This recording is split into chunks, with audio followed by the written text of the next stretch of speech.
La caravane. 1. Sur la terre, tantôt sable, tantôt savane, l'un à l'autre liés en longue caravane, échangeant leurs pensées en confuses rumeurs, emmenant avec eux les lois, les faits, les mœurs. Les esprits, voyageurs éternels, sont en marche. L'un porte le drapeau, les autres portent l'arche. Ce saint voyage a non progrès. De temps en temps, ils s'arrêtent, rêveurs, attentifs, haletants, puis repartent. En route, ils s'appellent, ils cèdent, ils vont. Les horizons aux horizons succèdent, les plateaux aux plateaux, les sommets aux sommets. On avance toujours, on n'arrive jamais. À chaque étape, un guide accourt à leur rencontre. Quand Jean-Hus disparaît, Luther pensif se montre. Luther s'en va. Voltaire alors prend le flambeau. Quand Voltaire s'arrête, arrive Mirabeau. Il sonde, plein d'espoir, une terre inconnue. À chaque pas qu'on fait, la brume diminue. Il marche, sans quitter des yeux un seul instant. Le terme du voyage est l'asile où longtemps.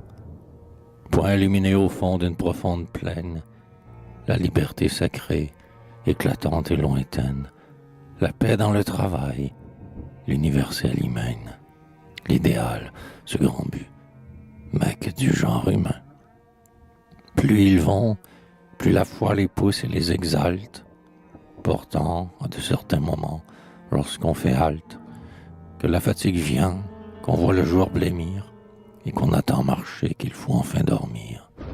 C'est l'instant où le mal, prenant toutes les formes, morne oiseau, vil reptile ou monstre au bond énorme, chimère, préjugé, mensonge ténébreux, c'est l'heure ou le passé qu'ils laissent derrière eux, voyant dans chacun d'eux une proie échappée, surprend la caravane assoupie et campée, et, sortant hors de l'ombre et du néant profond, tâche de ressaisir ces esprits qui s'en vont.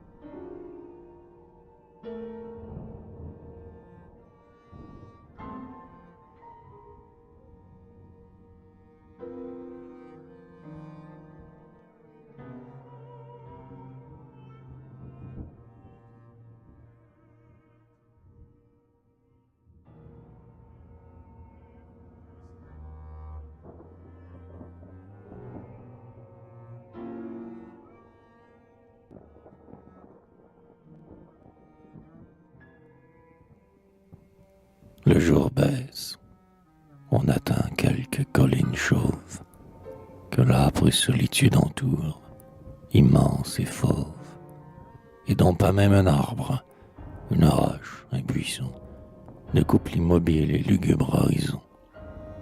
Et tchauche, aux lueurs des premières étoiles, piquent des pieux en terre et déroulent l'étoile. En cercle autour du camp, les feux sont allumés, et les nuits, gloire à Dieu, voyageurs las, dormez. Non, veillez, car autour de vous tout se réveille. Écoutez, écoutez, debout, prêtez l'oreille. Voici qu'à la clarté du jour zodiacal, l'épervier gris, le singe obscène, le chacal, l'érable jacté noir, les belettes, les fouines, nocturnes visiteurs des tentes bédouines, lianes aux pas boiteux qui menacent et qui fuient, le tigre au crâne plat, au nul instinct ne lui, dont la férocité ressemble à de la joie. Tous, les oiseaux de deuil et les bêtes de proie, vers le feu rayonnant poussant d'étranges voix, de tous les points de l'ombre arrivent à la fois. Dans la brume, pareil aux brigands qui maraudent, bandits de la nature, ils sont tous là qui rôdent. Le foyer se reflète aux yeux des léopards, fourmillement terrible.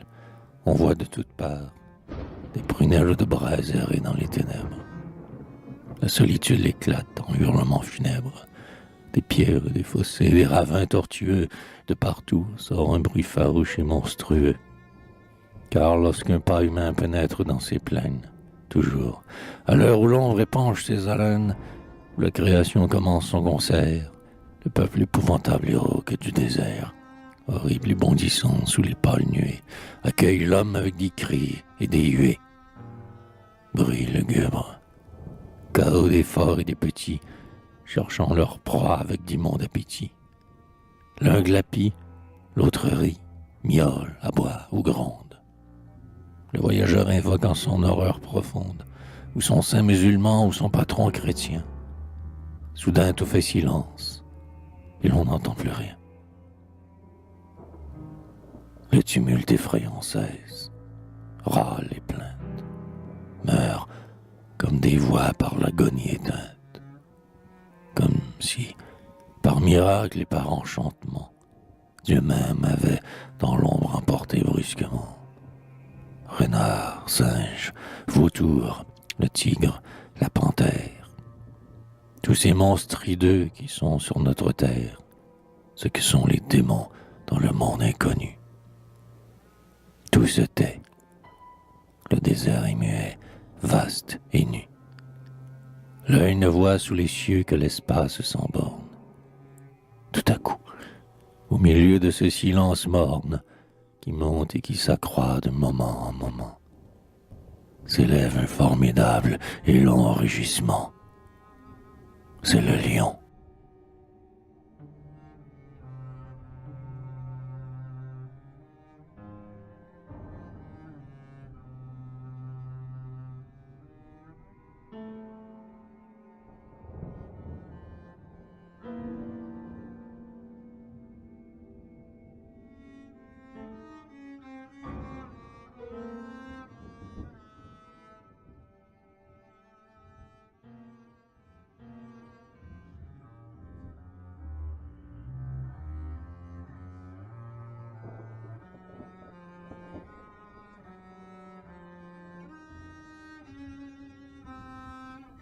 Il vient, il surgit où vous êtes, le roi sauvage et roux des profondeurs muettes.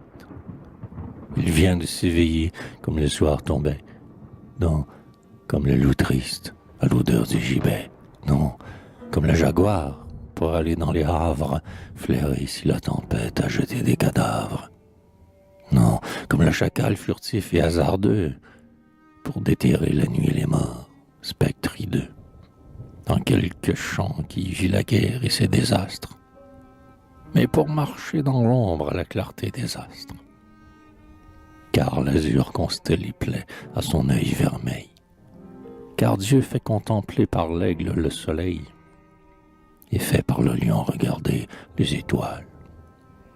Il vient, du crépuscule il traverse les voiles, il médite, il chemine à pas silencieux, tranquille et satisfait sous la splendeur des cieux. Il aspire l'air pur qui manquait à son antre. Sa queue à coups égaux revient battre son ventre. Et, dans l'obscurité qui le sent approcher, rien ne le voit venir, rien ne l'entend marcher. Les palmiers, frissonnant comme des touffes d'herbe, frémissent.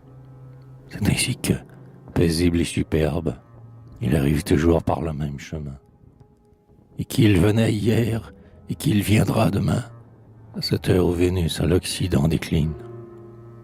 Et quand il s'est trouvé proche de la colline, marquant ses larges pieds dans le sable mouvant, avant même que l'œil d'aucun être vivant eût pu, sous l'éternel et mystérieux dôme, voir poindre l'horizon son vague et noir fantôme, avant que dans la plaine il se fût avancé, il se taisait, son souffle seulement passé.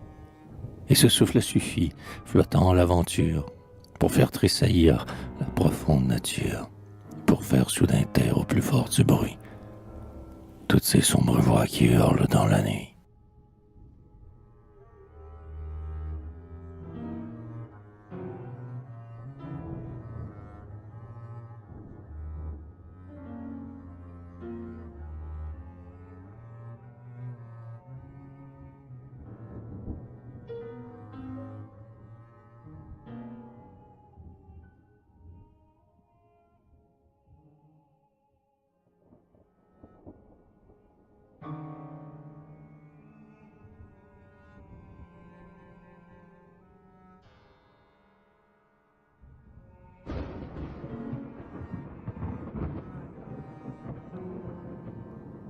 Ainsi quand, de ton antre enfin poussant la pierre, hélas du long sommeil qui pèse à ta paupière, ô peuple, ouvrant tes yeux d'où sort une clarté, tu te réveilleras dans ta tranquillité.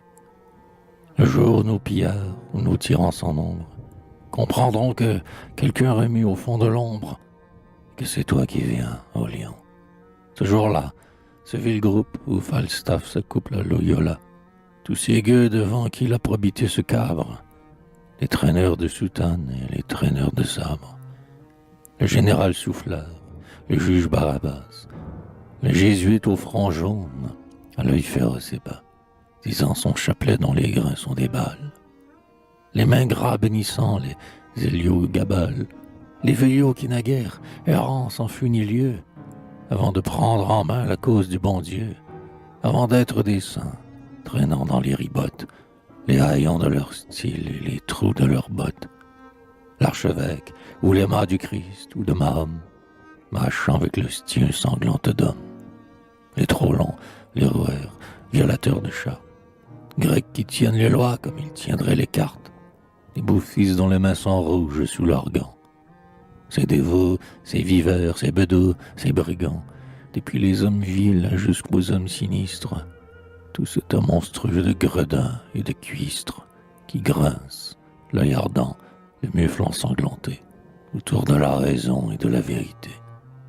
Tous, du maître au goujat, du bandit au maroufle, pâle, rien qu'à sentir au loin passer ton souffle, feront silence au peuple, et tous disparaîtront. Subitement, l'éclair ne sera pas plus prompt. Caché, évanoui, perdu dans la nuit sombre, avant même qu'on ait entendu, dans cette ombre, où les justes tremblants aux méchants sont mêlés, ta grande voix montée vers les cieux étoilés.